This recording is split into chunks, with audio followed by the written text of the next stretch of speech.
Hello everyone, welcome to Biblical Prepping. I'm Judith Garten and this is my pumpkin lesson. This is the prepper portion. I have been trying to decorate for Hanukkah and winter. Sorry, I'm not showing you the pumpkins real well here. Let's do it this way. I've been trying to decorate for Hanukkah and for winter. I usually do mostly candles for Hanukkah. I'm not real big on the Hanukkahs, although we do have a few. But mostly I do snowflakes and ice sculptures that are made of glass, things like that. And please ignore the oranges in the background. I'm going to eat those sometime today.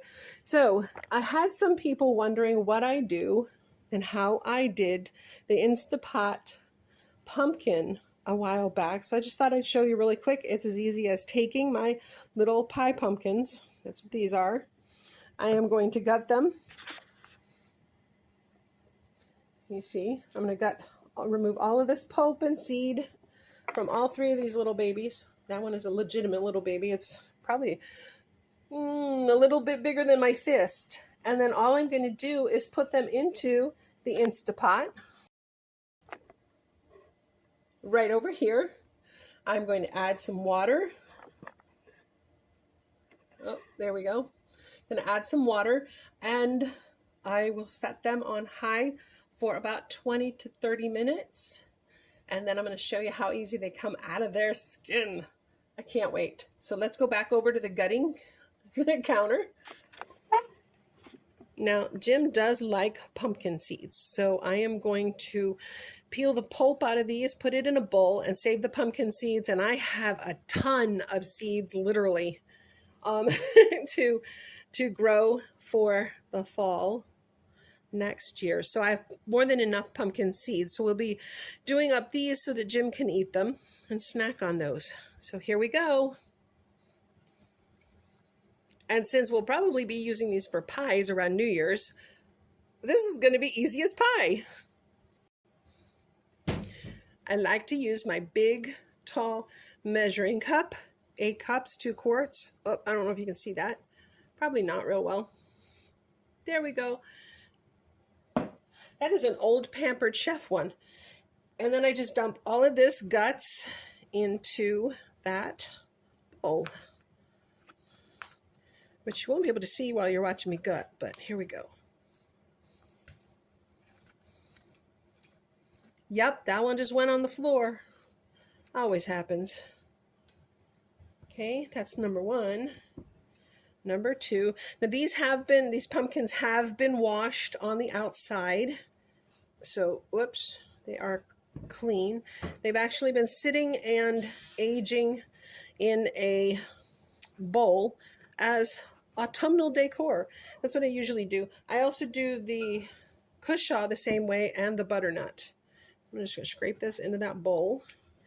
And because I am such a supporter of waste not, want not, what I will do in a few minutes is run this over to the sink, add a little bit of water, and I will just press out with my thumbs all of these seeds and then wash them and strain them so that I can make pumpkin seed snacks out of that.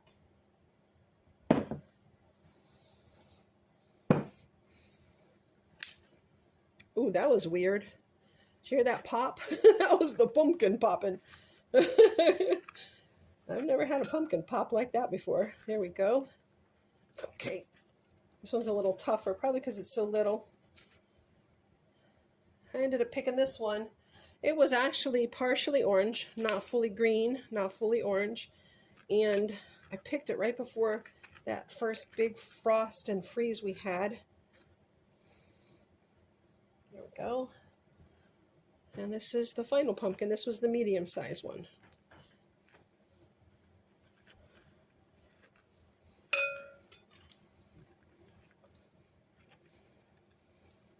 Ooh, this one does not want to give up the seeds. There we go. All right. And it's so easy to do. I love this so much better than baking. It's faster. And I don't tend to burn my fingers. I saw this on someone else's YouTube channel and I snagged their idea. Love it. Absolutely love it. All my pumpkins have been done this way. this year. All of them. Yeah, all 4 of them. We didn't get a lot. There we go. So this, I'm going to put some water in here. And all this pulp, since I said waste not, want not, I started to say that and then I got distracted by that pop of that pumpkin. This pulp here is actually going to go in as well. And it's going to get steamed because I don't like to waste anything. So let me wash my hands real quick and take this over to the sink, and I will come back for these pumpkins and I'll show you the Instapot next. I'm going to do my best to arrange these all in here so they can all get steamed well. Don't know if I'm going to succeed because this bigger one is a little bit. Remember, don't go above your mark in your Instapot. So if you have to do another batch, see, here's my 2/3 mark right here, right at the top edge of that. So I'm going to stuff the little one in here.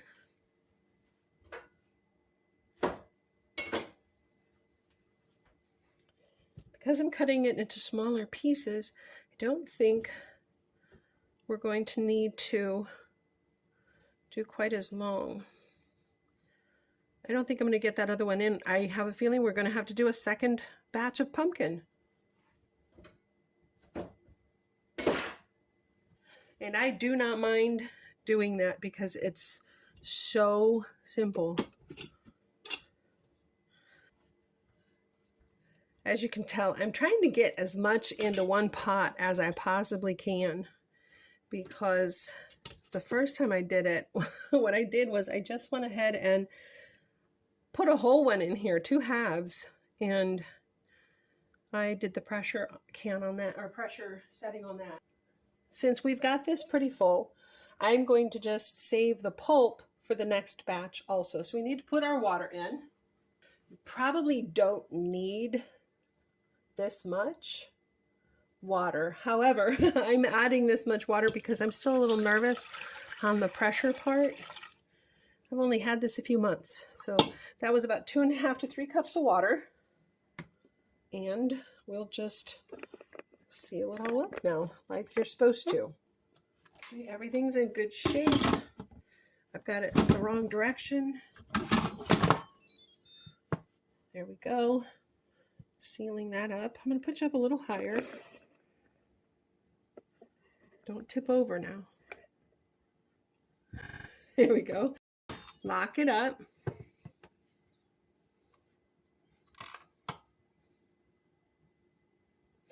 It's already set to seal. I checked everything. Everything's good to go. We're going to hit pressure cook. I'm going to do normal pressure cook for 25 minutes. And we're going to see if that does it, because these are smaller pieces. So that should be more than enough. And I'm not going to set it to high. And there we go. It's ready to go. See you back in a bit. So this batch of pumpkin is done, and that was definitely way too much water. I think next time I just need to add like a cup instead of the 2 or 2.5 cups. And I got to get this out of here. It's very well cooked. And then I can put the next batch in.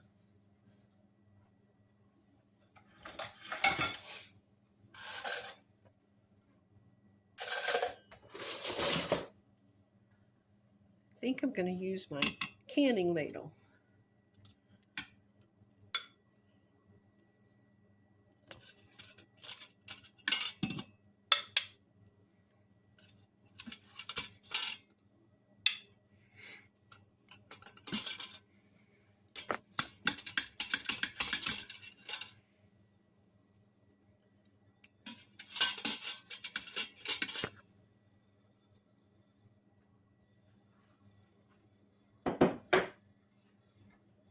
I'm going to pull this rack out.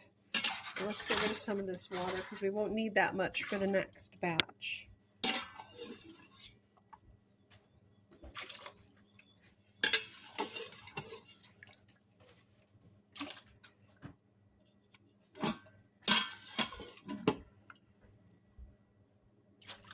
Okay, there we go. I'm just gonna put that back in. Ow.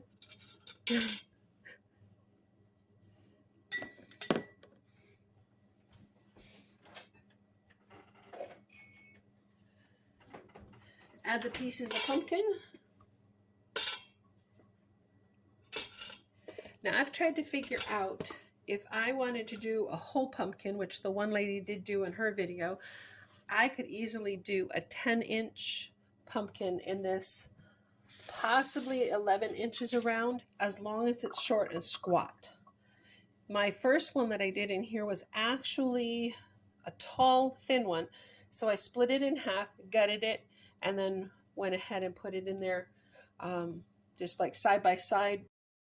All right, this is ready to go, except for the guts. Remember I said I was going to put all that in there?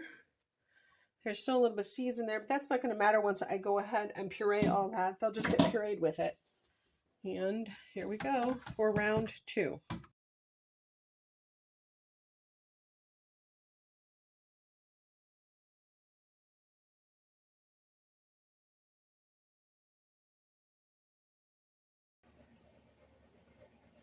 It's kind of difficult to get everything into this shot. But you can see my Pampered Chef blender jar here and all of the pumpkin done. I had a little glitch. Let me set this down and then we can get started cleaning this out. I had a little glitch with my phone. It decided not to record anymore because it said my memory was full, which it probably was with all the videos of the grandkids and stuff, but that's all set now. I have plenty of space.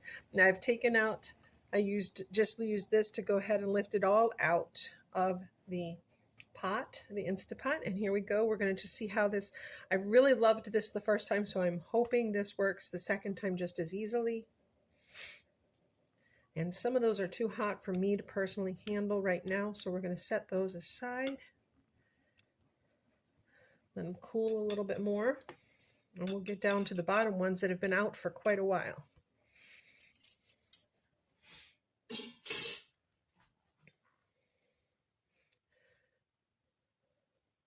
I was really impressed the first time I did this because the skin came off in one chunk. So I'm hoping that's as easy it will be this time. Close. It came off in mostly one chunk, just a couple of small pieces that got stuck to the pumpkin, but not too bad. This is what's so nice about the Instapot and doing the pumpkin. Rather than putting it in the oven on a low temperature, roasting it forever, and then having all those little pieces, or worse, little pieces of skin, I should have said, or worse, you have the little pieces of pumpkin that you have to figure out how to either peel before steaming it over the stove or on the stove, or you have to steam it and then pull the skin off. And I hate that too. That's worse. It's so tedious, but this is so simple and so quick. And then I will just put it into the blender. I don't know if you hear me slapping it in there.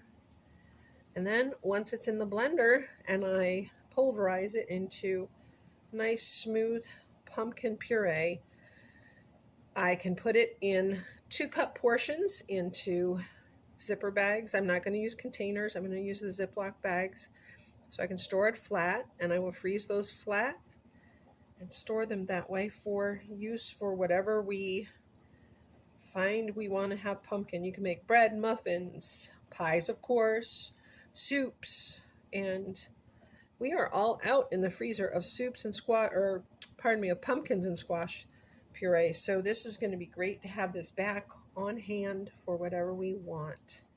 Look at that. Easy as could be. It just comes right out of there.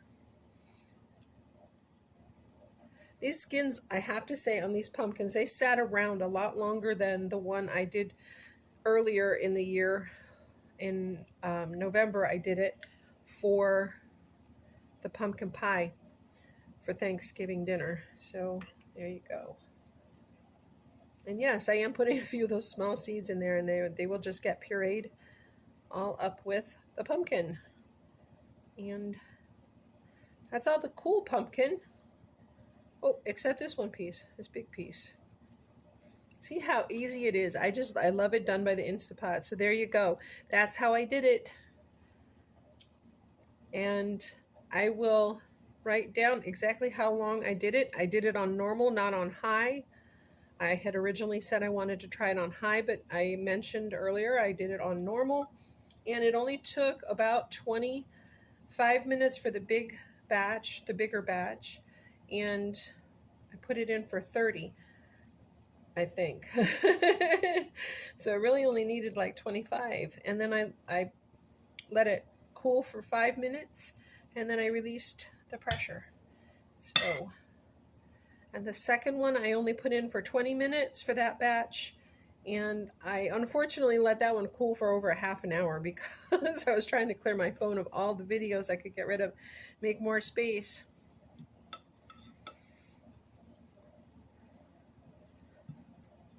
There we go. I have a little bit left to go on the smaller pieces, but they're actually still a little too hot for me to handle. And this is the pumpkin in the blender. Awesome. See how easy. I hope this helps you decide how you might like to process your pumpkin going forward. Again, this would work for any type of squash, like acorn squash, butternut squash, cusha. Although the cusha, you are going to have to cut that because they tend to grow very large. Our smallest one was about 4 or 5 pounds, and our largest one was well over 20. So you're going to want to make sure you cut that one. And you might have to process in batches, but 30 minutes a batch rather than boiling them an eternity is a whole lot faster. And yes, this can all also get pureed and dumped into your compost pile if you would like. It was picked green, so it would be considered a green. The plants were still a little bit alive, or well, mine were actually much alive till the frost hit it. So this would be considered a green. And it can go in your compost pile. I will probably just dump these in the trash right now because we've got snow coming and I won't be able to get out and take care of that. So that's where, but you can compost them if you'd like. So there we go. All done, ready to go. I hope this helps. Blessings and shalom.